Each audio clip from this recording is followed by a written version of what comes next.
All right. So leaving off on the graphing portion, right? So we want to have an equation. Now, what I need us to understand is that we first have to understand what we're looking at, right? This is an equation. Y equals 750x minus 8. Again, we know the scenario which allowed us to get here. So now we can graph this. We graph this simply by following the given form. I'm given slope intercept. And as you can see, slope intercept has some real nice things for us. It gives us our slope.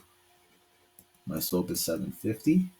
And it gives me y-intercept. My y-intercept is a negative 8. Now again, why is this important? Because this allows me to graph a line fairly simple, right? I don't have to use 2 points anymore. I can actually just use what's given. Now again, what's special about the y-intercept is that this is when x is equal to 0. In other words, this is the y-intercept. So my graph, I'm going to go to the point 0, negative 8. Now this is where it gets interesting. My slope is 7.5. Now remember, when we're graphing, we like to see rise over run. So we can write this as 7.5 over 1. Or this is where, again, you have to be very careful what you're doing. We can make this into a fraction with proper numbers or changing it to 15 halves.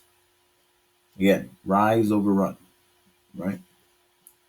All it is just changes the way it looks, right? Notice how 7.5 over 1 is the same as 15 over 2.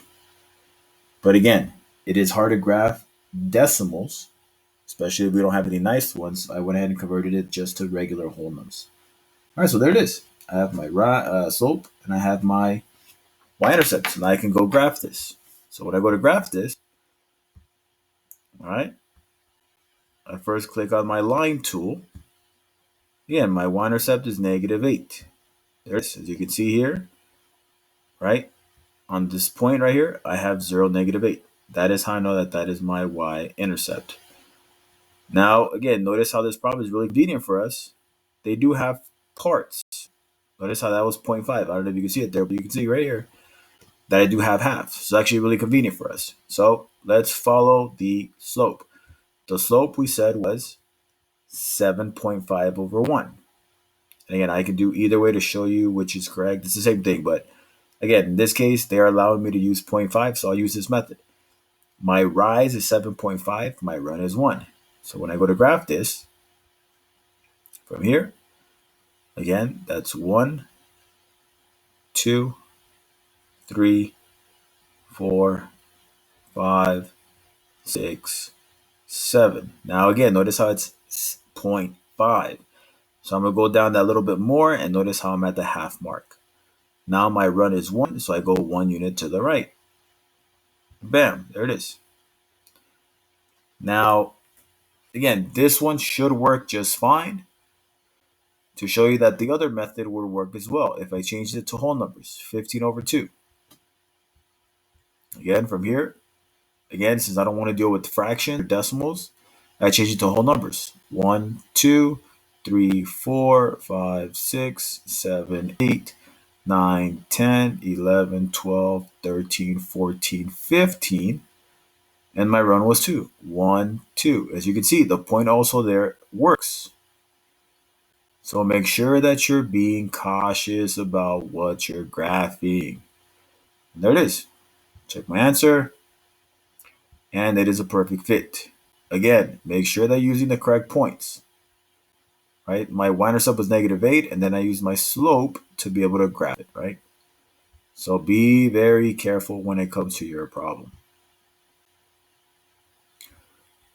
Problem number, what is this? Problem number 8 is 6. The temperature at sunrise is 50 degrees Fahrenheit. Each hour, the temperature rises 5 degrees. Write an equation that models the temperature Y in degrees Fahrenheit after X hours. Right? So again, writing important information, right? Here I'm given the temperature at sunrise is 15 degrees. So temperature at sunrise is 15 degrees. And we're also given a fact that every hour, and I'm going to go back here and verify it. Every hour, the temperature rises 5 degrees. Every hour, temperature rises 5 degrees. Again, as you can see, it is about being able to read carefully and understand what we're doing. Again, notice how this comes into play using slope-intercept. Y equals mx plus b. Why? Because we have two very important facts. We're given our y-intercept. Our y-intercept, again, can be seen as our starting value. Why? Because, again, b is when x is equal to 0, right? It is when we're starting out. My m is my slope. It is my rate of change. Again, there's some very special vocabulary that allows you to see these things. Again, temperature at sunrise is 15 degrees. That is seen as our y-intercept. Why? Because it is the point where we are starting. So here, y equals mx plus b. 15 is the value at which I'm starting. Temperature at sunrise is 15 degrees. That is where I started, so I'm going to start off with a 15 degrees Fahrenheit scenario. Next, it says what? Every hour, the temperature rises 5 degrees. So again, that is my slope. How do you know it's slope? Because we have a rate of change. Every hour, temperature changes. So again, if you want to get technical here, my slope is temperature change over time change. Hence why we have temperature over time. So again, looking at my slope here, it is 5 degrees every hour. So my slope here is 5. And again, x is the number of hours that we're talking about. We don't know how many hours we're talking about, so we leave it as so. We leave it as our variable. There it is, 5x plus 15. X is the number of hours that I'm measuring after sunrise. Y is the temperature outside. And there it is. It's the temperature that I started plus 5 degrees every hour that's passing. That is why this is my equation. So we have y equals 5x plus 15. So write an equation that models the temperature. Well, there it is. Y, the temperature outside is the 15 degrees that is there at sunrise. And every hour that passes, I am increasing 5 degrees. So it's 5 times x, where x is the number of hours that have passed. Now again, notice how they don't tell me what x is. That is why I'm plugging it in as a variable. All right. Oh, there it is. Now it says what graph. So again, the nice thing about this is that my y-intercept is 15. My rate of change is 5. Again, looking at slope, we have a line that is trending upward, which all of these seem to match. Now we can sit here and look at each one carefully. Now again, this is 50. This is 0. I have 1, 2, 3, 4, 5, 6, 7, 8, 9, 10 lines, which means every single one is 5. So 5, 10, 15. Yes, that looks like a good candidate. Next, I have to look at my rate of change.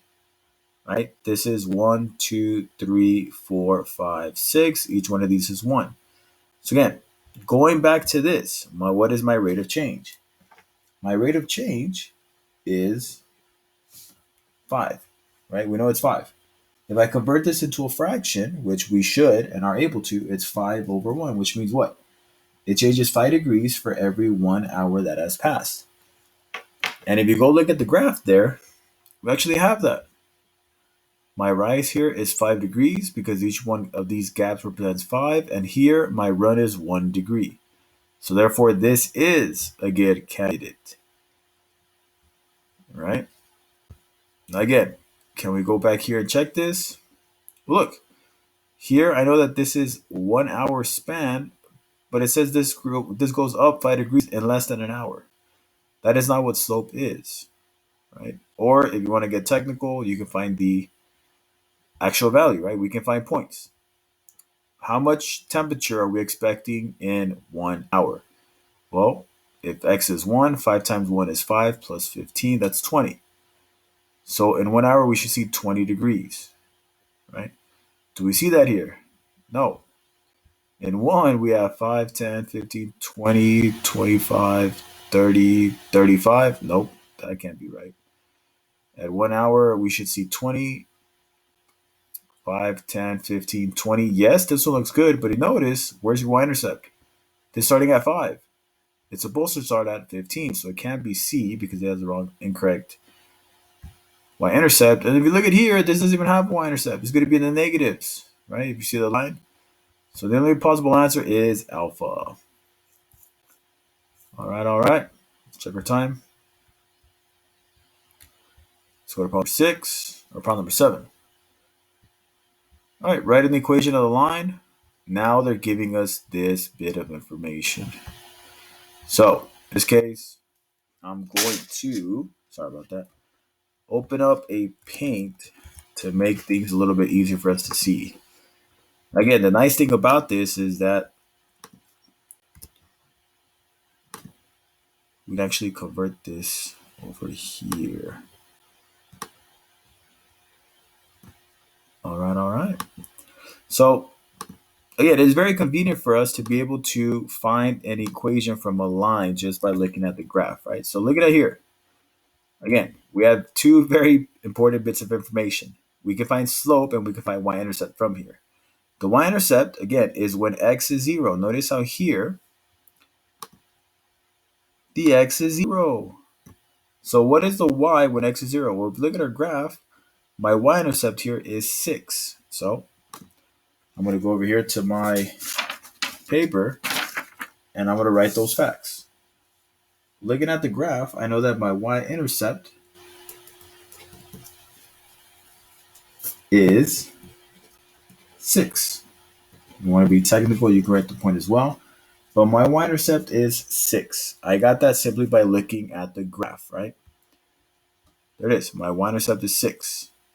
Now, this is where you have to be very careful. We need to figure out our slope. So remember, pick 2 points, right? So here I'm going to pick this point and I'm going to pick this point. Why? Because it's there on the x and y axes. So here, remember, we draw our line. This is my rise. All right. And then this is my run. Now remember, when we're calculating our rise and our run, we make our triangle and we count the spaces. So looking at here, remember, we go from left to right always, always. What is my rise? Well, my rise is, oh, let me change the color here for you. My rise is, oh, it's okay. My rise here, actually, I'll type that out. My rise,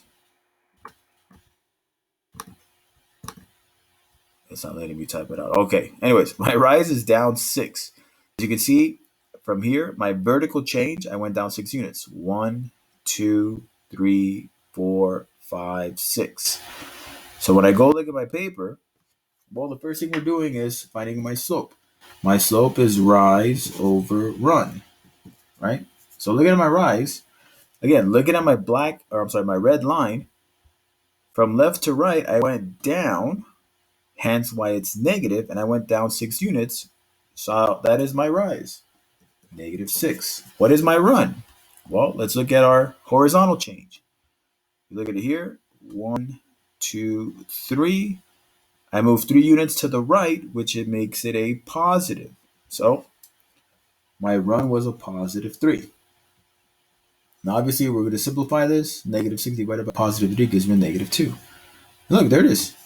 I have my y-intercept, which is my b value. And I have my slope, which is my -2. So my equation is y equals mx plus b. Again, my slope is a -2. My y-intercept is a +6. There it is.